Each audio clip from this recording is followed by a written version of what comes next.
The Lynmouth flood disaster took place overnight on the 15th to the 16th of August 1952 and mainly affected the village of Lynmouth in North Devon, England. Heavy rains caused mudslides that would sweep 34 residents to their deaths. In recent years, theories have circulated that suggested the Lynmouth disaster was not a natural one. The storm that hit Lynmouth that night was as epic as it was unseasonal, and affected nearly all of southwest England. An extraordinary 9 inches of rain fell over just 24 hours, believed to be the result of a cold front meeting a thunderstorm. The rains fell on Exmoor, the hilly moorland which is a feature of West Somerset and North Devon. Exmoor was already sodden, and the floodwaters cascaded down the moor, filled with natural debris, sweeping into the village of Lynmouth. When the mud and trees formed a dam just above the village, a huge wave built up behind it. When the dam broke, the wave destroyed everything in its path. It was strong enough to bring down boulders and smash through doors, windows, and even walls. The River Lynn, which ran through the village, had previously been culverted to reclaim land for a business area. When the culvert filled with debris and rainwater, the river overflowed through the village. In the course of the night's carnage, over 100 buildings were destroyed or seriously damaged, along with 28 of the 31 bridges in the area. 38 cars were washed out to sea. More importantly, 34 people died and another 420 were made homeless. The Rhenish Tower, a local landmark, survived the initial onslaught, only to collapse the next day, causing a secondary flood. On the same night, in the neighbouring village of Filey, 3 scouts from Manchester lost their lives when the River Bray, which they'd been camping beside, overflowed. Investigations into the cause of the tragedy concluded that it had been entirely weather-related. A low-pressure area had formed into a weather front as it passed over the British Isles, causing the extraordinary rainfall. As the front passed over the hilly terrain of Exmoor, changes in pressure, known as the orographic effect, made matters worse. It was almost impossible in those days to predict such a disaster, since the satellite weather technology that we rely on today for weather forecasts was still in the future.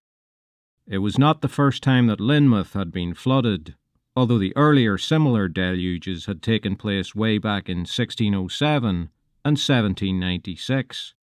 Following the disaster, the village was rebuilt, with the river being diverted around Lynmouth. The destroyed houses that were in the most dangerous area for flooding were never rebuilt, instead being replaced by a memorial. As the 50th anniversary of the tragedy approached, newly declassified government documents caused a storm of controversy around the Lynmouth flood. There's lots more to come in this video, but please consider liking, subscribing to the channel, and sharing. And please consider supporting my work with a PayPal donation. The link is in the description. Thank you. It emerged that the RAF had been running a secret cloud seeding experiment between 1949 and 52, known as Project Cumulus. When the documents revealed that cloud seeding had taken place all over southern England in the same week as the flood, conspiracy researchers put 2 and 2 together. A BBC Radio 4 investigative documentary uncovered worrying evidence. The Meteorological Office had previously denied that any cloud seeding experiments had taken place before 1955. Either they didn't know about Operation Cumulus, or were deliberately misleading the public.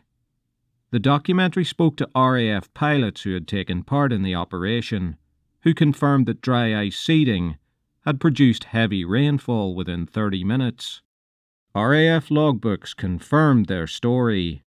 Prior to the release of the documents, the Ministry of Defence had categorically denied ever commissioning cloud seeding experiments. The BBC also unearthed a 50-year-old radio broadcast that described salting runs carried out by a glider pilot named Alan Yates in Bedfordshire that resulted in a downpour 50 miles away in Middlesex.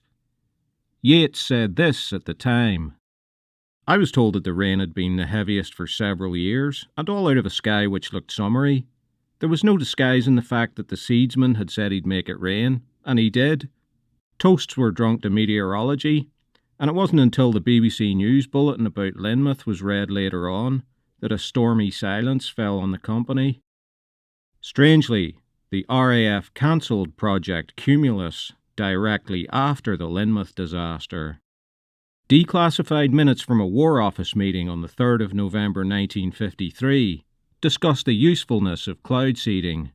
It was seen as a potential tactic for slowing down enemy troop advances, or even dispersing radioactivity from a nuclear bomb more widely. The possible link with Lynmouth was known at the time.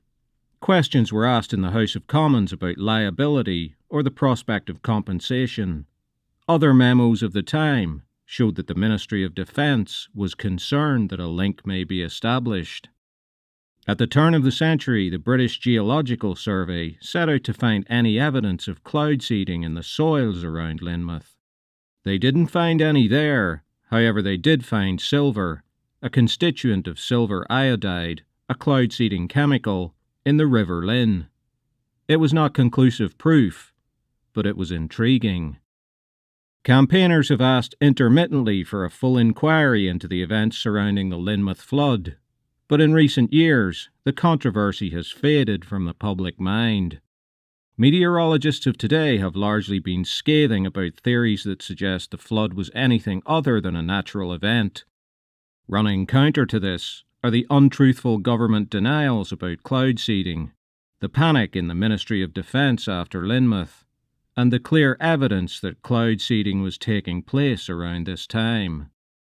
It's probably impossible to ever tell what really happened that night at Lynmouth, but given the record of governments in ever telling the truth about anything, we have to at least consider the possibility that an irresponsible military experiment may have played a part in, or caused, a tragedy that cost 34 lives.